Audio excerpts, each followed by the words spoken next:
Salut les gars, Mani RC Garage 68 a encore frappé. Ceci est un X-Max 12S et pas 6 et 6 en parallèle, mais un vrai X-Max 12S, donc 48 volts. Et comment il nous a concocté sa manie? C'est très simple. D'abord un grand merci à Bruno de chez Alien Power System, puisque j'ai acheté un variateur occasion sur le Bon Coin. Merci d'ailleurs aussi au vendeur. Je n'arrivais pas à programmer cette bestiole puisque je suis sous Windows 10 et il n'y avait pas moyen avec le plug USB de réussir à programmer ce machin.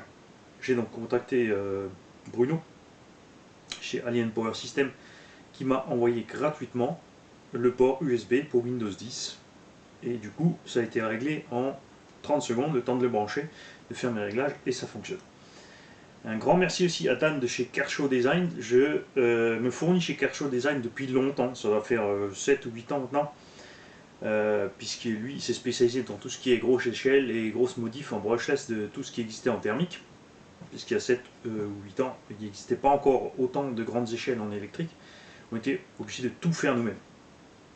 Alors, le matériel qu'il vend n'est pas de qualité industrielle, c'est de l'alu 60-61 tout simple, mais c'est fonctionnel. Bien sûr, quand vous faites des montages comme ça, c'est pas le genre d'engin que je vais utiliser pour aller faire un saut de 100 mètres et m'écraser lâchement au sol après. Le but aussi de rouler pour moi en 12S n'est pas d'aller plus vite que le X-Max 8S. Ce que je veux par contre, c'est descendre mon ampérage. J'ai un moteur de 540 kV qui peut prendre jusqu'à 16S.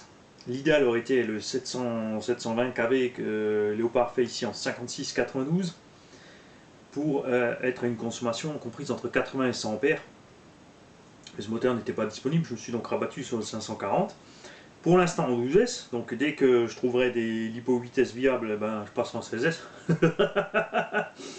Non, faut pas déconner. Je dis toujours pour qu'une RC marche bien, il faut 1 S au kilo. Le X-Max est une dizaine de kilos, il faut donc au minimum 10 S. J'aurais évidemment pu aussi mettre le Castle 2028 comme tout le monde, en 8S, patati patata, 10 000 watts, nanana. Ça sert à rien, c'est beaucoup trop de puissance et une consommation démentielle de 250 ampères. Ce qui ne va rien faire à part flinguer mes lipos. Le moteur est énorme, enfin c'est overkill.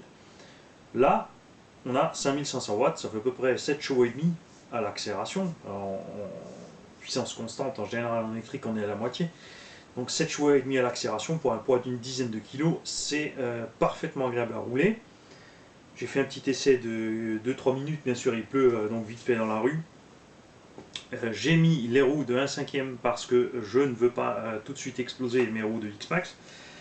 Alors on fera les premiers essais comme ça.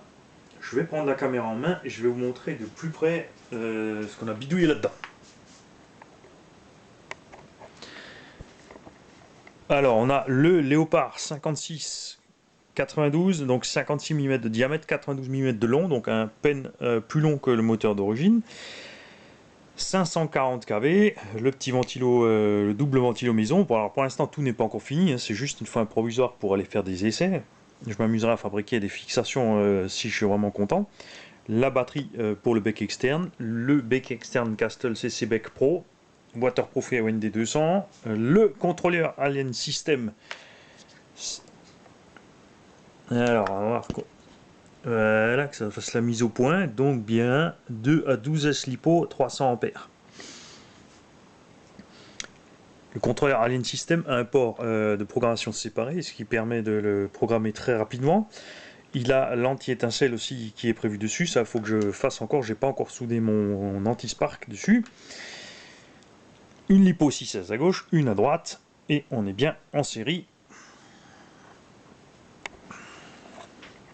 Tout le reste est absolument d'origine du X-Max 6S avec le power-up.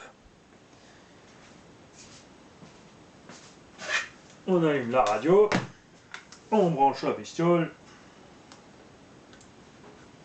tous les ventilos s'enclenchent. Hop.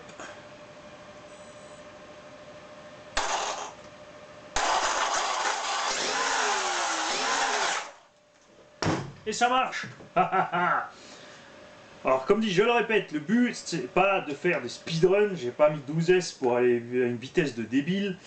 Alors un tout petit peu de punch qu'en vitesse à la limite pour les longs sauts et beaucoup plus de reprises. Ce moteur chauffera moins, il consomme beaucoup moins. Et on va voir si mes calculs sont exacts, si tout se passe bien. J'ai calculé l'étagement pour être plus ou moins à la même vitesse que la vitesse d'origine. Et on verra ça donc sur les essais avec le GPS.